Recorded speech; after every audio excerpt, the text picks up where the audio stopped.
त्यामुळे आपण अत्यंत समृद्ध सुसंस्कृत अशा वारसा घेऊन या ठिकाणी आलेला आहात. आपण स्थापत्यशास्त्रामध्ये 1972 रोजी गव्हर्नमेंट इंजिनिअरिंग कॉलेज संभाजीनगर त्यावेळेस औरंगाबाद या कॉलेजमधून प्रथम क्रमांकाने वर्ल्ड शिकले पास झालेले आहात. एवढंच नाही, मला एक नमूद करायचं आहे की महाराष्ट्र शासनामध्ये ज्या नोकऱ्या दिल्या जातात त्यामध्ये पदवीधरांना सहाय्यक अभियंता श्रेणी 2, सहाय्यक अभियंता श्रेणी 1 आणि सहाय्यक कार्यकारी अभियंता. सहाय्यक कार्यकारी अभियंता हे IASच्या समतुल्य अशा प्रकारचा हा संवर्ग आहे. त्या संवर्गामध्ये आदरणीय साहेब तुमची निवड झाली, प्रथम क्रमांकावरती आला. मला आठवतं की ज्यावेळी रिझल्ट वाचण्यात आला त्यावेळेस आम्ही आपल्या सोबत होतो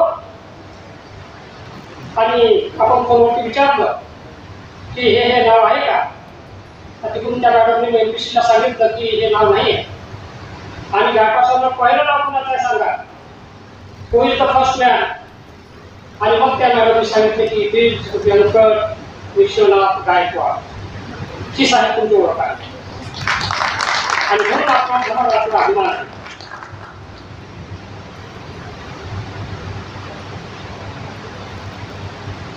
इंजिनियर गायकवाड साहेबांचा KW म्हणून प्रवेश झाला आणि त्यानंतर त्यांनी डिपार्टमेंटमध्ये अत्यंत अभ्यासवृत्तीनं, मेहनतीनं, संयमित, धीरगंभीर, दूरदृष्टी आणि कुशाग्र बुद्धिमत्ता असणारे उत्तम प्रशासक म्हणून त्यांनी आपलं नाव प्रसिद्ध केलेलं आहे. त्यांनी त्यांच्या कार्यातून टप्प्याटप्प्यानं सचिव हे जे IASला दिले जाणारे पद आहे ते आपण 1973 पासून करून घेतल्या. दोन डिपार्टमेंटमध्ये इरिगेशन PWDला सचिव पद कोणी दिलं जायचं नाही, IASचं पद आहे. परंतु महाराष्ट्रामध्ये आणि तरी जवळपास आता 14-15 भारताच्या राज्यामध्ये आपण इथं जोडून घेतलं. TR गांधी म्हणून प्रादेशिक राज्यांचा असताना त्यांनी अभियंत्यांना म्हणजे व्यावसायिकांना top post manager top professionals यासाठी हे पद मिळालं आणि आपण त्या पदावरती पोहोचला. त्याबद्दल आम्हाला आपला सार्थ अभिमान आहे. 2006 रोजी आपण महाराष्ट्र शासनाचे सचिव म्हणून हा पदभार स्वीकारला.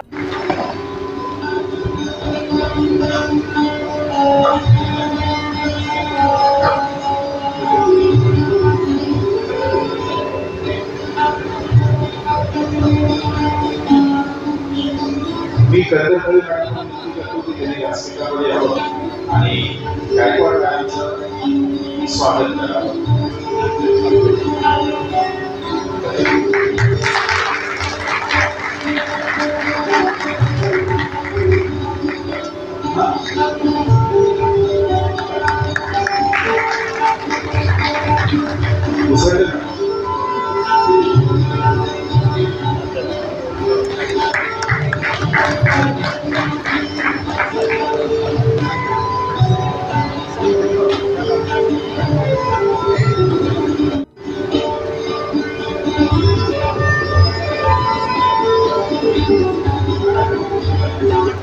गायकवाड सरांचं मित्रमंडळ त्यांच्या डिपार्टमेंटमध्ये आहे, तसंच समाजामध्येही आहेत. खूप काही मित्रमंडळ त्यांनी जमवलेलं आहे. त्यांच्या कार्यामुळे खूप जण त्यांच्यावर प्रेम करतात, निस्सीम प्रेम करतात. अशी मित्रमंडळी आधी आलेली आहे. तसेच जी नावाची एक संघटना आहे त्यांना सुद्धा गायकवाड साहेबांचं अभिनंदन करायचं आहे. त्यांनाही आपण व्यासपीठावर बोलवणार आहोत. हा गौरव पुरस्कार विश्वेश्वरय्यांच्या नावानं लाईफ टाईम अचिव्हमेंट अवॉर्ड ज्याला आपण म्हणतो तो आज आपण गायकवाड साहेबांना प्रदान करत आहोत. हा पुरस्कार त्यांच्या नमस्कार, मी professor Vijaya Musande, MGM university, professor in computer science and engineering department. आज 15 सप्टेंबर इंजिनियर्स डे सेलिब्रेशनच्या निमित्ताने institute of engineer local chapter औरंगाबादच्या वतीने प्रशांत अवसरमल आज 20 सप्टेंबर 2024 आपण सर्वजण 15 सप्टेंबर या रोजी डॉक्टर मोक्षगुंडम विश्वेश्वरय्या यांच्या वाढदिवसानिमित्त अभियंता दिन हा मोठ्या उत्साहात साजरा करतो. त्यांच्याच वाढदिवसाच्या अनुषंगाने द इन्स्टिट्यूशन ऑफ इंडिया, जी भारतामधील एक जुनी आणि अभियंत्यासाठी काम करणारी एक अग्रगण्य संस्था जी आहे. नमस्कार, मी प्रशांत जाधव. मी जायकवाडी पाटबंधारे विभाग पैठण येथे कार्यकारी म्हणून कार्यरत आहे. आज मला इन्स्टिट्यूट ऑफ इंजिनियर्सतर्फे आउटस्टँडिंग इंजिनियर्स अवॉर्ड मिळाल्याबद्दल मला खरंच अभिमान पण आहे आणि मला त्यांचे धन्यवाद पण द्यायचे. त्यांनी मला माझ्या कामाची दखल घेतली आणि त्यांनी मला जो सन्मान दिला त्याबद्दल त्यांचे धन्यवाद. जायकवाडी धरण म्हटलं तर आता मागच्या 3 वर्षापासून 2दा सतत भरलं आहे आणि आता मागच्या वर्षीच फक्त एक गॅप गेला आणि यावर्षीसुद्धा 100% भरलं आहे. आणि मराठवाड्यासाठी जायकवाडी हे धरण खूप महत्त्वाचं आहे.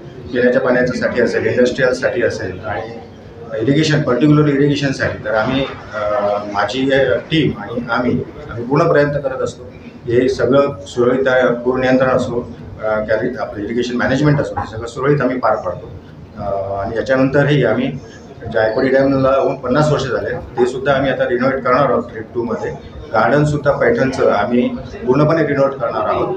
म्हणजे पैठण हे जे संत नगरी आहे ती पर्यटन नगरीसुद्धा होईल याची खात्री मी तुम्हाला देतो. थँक्यू. तुम्हाला नाम बताइए सर शुरू में. मी इंजिनियर सय्यद KM आहे. इन्स्टिट्यूशन ऑफ इंजिनियर्स इंडियाच्या छत्रपती संभाजीनगर येथील सेंटरचा ऑनरेबल सेक्रेटरी आहे. दरवर्षी आम्ही इंजिनियर डे साजरा करतो 15 सप्टेंबरला. ह्या वर्षीही 57वा इंजिनियर्स डे आम्ही साजरा करत आहे. दरवर्षी 15 सप्टेंबरला जो इंजिनियर्स डे साजरा करतो त्याच्यासाठी शासकीय पातळीवर बी आम्ही प्रयत्न करून शासनानेही तो इंजिनियर्स डे दरवर्षी साजरा करावा यासाठी आदरणीय गडकरी साहेबांना 2 वर्षापूर्वी प्रयत्न केला होता. त्या दृष्टीनं 31 ऑगस्ट 2022ला केंद्र शासनाने एक GR काढून सर्व राज्यांना दरवर्षी 15 सप्टेंबरला इंजिनियर्स डे साजरा करण्याचे आदेश दिलेले आहेत. त्याप्रमाणे आम्ही आमच्या इन्स्टिट्यूट ऑफ इंजिनियर्समध्ये वेगवेगळ्या डिपार्टमेंटची लोकं आहेत, इरिगेशन, PWD, ऊर्जा. त्यामुळं आम्ही त्यांच्या डिपार्टमेंटमध्ये 15 सप्टेंबरला ते कार्यक्रम घेतात. म्हणून आम्ही थोडंसं सगळ्यांनी हजर राहावं, सहभाग घ्यावा म्हणून हा कार्यक्रम आज 20 सप्टेंबरला घेतलेला आहे. आणि ह्या कार्यक्रमाचं औचित्य साधून आम्ही जे बेस्ट इंजिनियर आहेत सर विश्वेश्वरय्या यांच्या नावानं दरवर्षी अवॉर्ड देतो आणि एक लाईफ टाईम अचिव्हमेंट अवॉर्ड देतो. यावर्षी आम्ही इरिगेशन खात्याचे ज्येष्ठ मुख्य सचिव VV गायकवाड साहेब यांना लाईफ टाईम अचिव्हमेंट अवॉर्ड दिलेला आहे. आणि त्यासोबतच वेगवेगळ्या क्षेत्रातील जे इंजिनियर लोक आहेत अशा 8 इंजिनियर लोकांचा सर विश्वेश्वरय्याच्या नावाने आम्ही आज त्यांना सन्मानित केलेलं आहे. धन्यवाद. सर किती लोकांना दिले आज पुरस्कार? आज आम्ही लाईफ टाईम अचिव्हमेंट अवॉर्ड हे VV गायकवाड साहेबांना दिलेलं आहे. हे मुख्य सचिव होते इरिगेशन डिपार्टमेंटचे. तसंच त्यांच्या व्यतिरिक्त वेगवेगळ्या क्षेत्रातील 8 लोकांना आम्ही सन्मानित केलेलं आहे. प्रमुख पाहुणे कोण? आजच्या कार्यक्रमाचे प्रमुख पाहुणे हे औरंगाबाद शहराचे कमिशनर G. श्रीकांतजी होते. सर, हे पुरस्कार देताना फक्त आपण औरंगाबाद जिल्ह्याचाच मूल्य म्हणजे हे केलं नाही. हे इन्स्टिट्यूट ऑफ इंजिनियर्स हे 8 जिल्ह्याचं मराठवाड्याचं सेंटर आहे. त्याच्यामुळं आपण नांदेड, लातूर, छत्रपती संभाजीनगर इथल्या लोकांचीही नॉमिनेशन घेतले होते आणि त्याप्रमाणे त्यांनाही सन्मानित केलेलं आहे. सर, निवड कशी केली जाते? निवड कशी? आम्ही 1 महिनाभर अगोदर ह्या संदर्भात आमचे एक्झिक्युटिव्ह कमिटीचे मेंबर असतात ते त्यांच्या फील्डमध्ये, तसेच जे इंजिनिअरिंग कॉलेजेस आहेत, PWD आहे, इरिगेशन आहे, तिथल्या लोकांमध्ये ह्याचा प्रचार करतो आणि त्यांच्याकडून जे नॉमिनेशन येतात आमची एक्झिक्युटिव्ह कमिटी आहे त्या एक्झिक्युटिव्ह कमिटीमार्फत त्याचं हे होतं, स्क्रुटिनी होतं आणि स्क्रुटिनी करून बेस्ट इंजिनियर्स त्यातले निवडले जातात. पुरस्काराचं स्वरूप काय? पुरस्कारामध्ये मानपत्र देतो, एक सर्टिफिकेट देतो आणि एक गुच्छ देतो. गुच्छाचं स्वरूप आम्ही ह्यावर्षी तुळशीचं झाड ठेवलेलं असतं. धन्यवाद. सर्क्युलेशन वापरायचं अशी ती संकल्पना आहे. त्याच्यातलं विशेष हे आहे की त्याच्यातलं जे धरण बांधलं आहे ते कॉन्क्रीटचं धरण आहे, ज्याच्यामध्ये 66% सिमेंटचं सेविंग करून त्याच्यामध्ये फ्लायर्सचा वापर आम्ही केलेला आहे. फ्लायर्सचा वापर आम्ही तिथे केलेला आहे. त्या धरणाचं वैशिष्ट्य आहे. त्यानंतर मी सचिव म्हणून काम केलं. सचिव काम करत असताना कृष्णा खोऱ्याचं 21 TMCचं पाणी मराठवाड्याला मिळालं पाहिजे त्याचं योगदान देण्याचा योग आला. त्याच्यामध्ये माझा संपूर्ण सहभाग होता. त्याचबरोबर अनेक धोरणात्मक निर्णय राज्याच्या दृष्टीने आणि कृष्णा खोऱ्याच्या दृष्टीने किंवा मराठवाड्याच्या दृष्टीने घेतले. त्याच्यामध्ये विशेष म्हणजे आपण आता जे पाणी सोडतो त्याच्या धरणातून खाली त्या धरणाचं पाणी कायदेशीरित्या आपल्याला मिळायला पाहिजे. याच्यासाठी जी ऑथॉरिटी आहे MWR आहे त्याचा सुद्धा सदस्य म्हणून मी काम केलेलं आहे. आणि ते ऑथॉरिटी स्थापन होण्यासाठी शासनाच्या वतीनं संपूर्ण मदत त्याला